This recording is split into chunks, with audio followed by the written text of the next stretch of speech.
All right, here we go. Welcome back to World History with Mr. Roberts, and today we're going to take a look at Italian unification.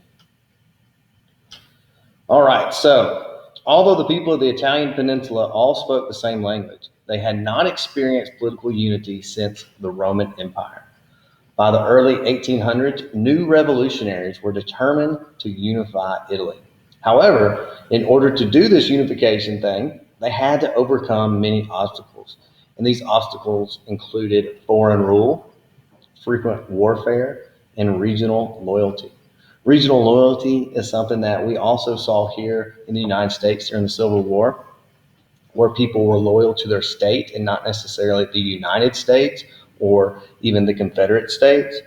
They didn't necessarily maybe even express their opinion of succession or unification with the United States until their state had decided as a whole, and then that made the decision whether they were going to join the Union or the Confederacy. And that's the same thing that we see here in Italy. For example, if people were from Sardinia, then they were loyal to Sardinia. If they were from Rome, then they were loyal to Rome and not necessarily Italy as a whole. In the 1830s, the nationalist leader Giuseppe Mazzini founded Young Italy. The goal of this secret society was to constitute Italy one free, independent Republican nation. In 1849, Mazzini set up a revolutionary republic in Rome. However, it was quickly overthrown by French forces. Mazzini spent most of his life in exile, dreaming about his return to a unified Italy. After 1848, the Italian nationalist movement passed to the Kingdom of Sardinia. The constitutional monarch of Sardinia, Victor Emmanuel II, hoped to join other states, adding to his own empire. In 1852, Victor Emmanuel made Count Camillo Cavour his prime minister. Cavour introduced many reforms to Sardinia, but his ultimate goal was to end Austrian power in Italy and annex the provinces of Lombardy and Venetia. After aiding France and Britain in the Crimean War in 1858, Cavour made a secret deal with Napoleon III, who promised to aid Sardinia in case it faced Austria.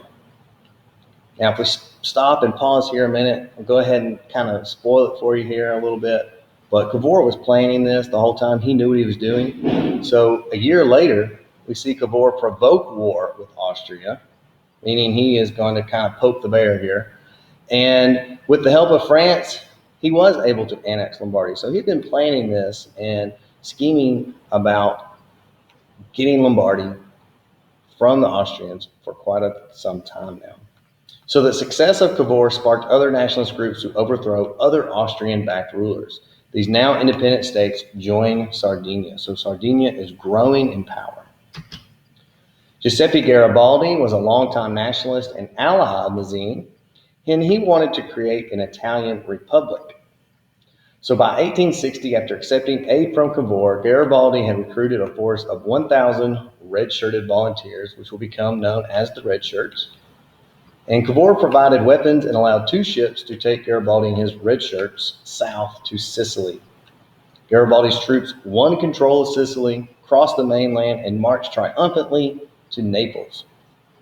Garibaldi's success alarmed Cavour, who feared that he would set up his own republic in the south and be kind of a foe, maybe not necessarily an ally like they had been to Cavour. So in order to prevent this new republic, Cavour urged Victor Emmanuel to send troops to stop Garibaldi. However, that wasn't necessarily Garibaldi's intentions to be a competitor to Cavour and Victor Emmanuel. And as we see here, in a patriotic move, Garibaldi turns over Naples and Sicily to Victor Emmanuel. So he was thinking about Italy and the unification of Italy the whole time. It wasn't necessarily his goal to be powerful and gain as much land as possible. He just wanted a unified Italy. Victor Emmanuel II was crowned King of Italy in 1861. After the Austro-Prussian War, Italy acquired Venetia, and in 1870, after the Franco-Prussian War, Italy regained Rome. So finally, Italy is unified under one kingdom, and everybody's happy so far. So here's your question of the day. What obstacles to unity did Italian nationalists face? Also, what conditions favored unity in Italy? And as always, thanks for watching. I'll see you next time.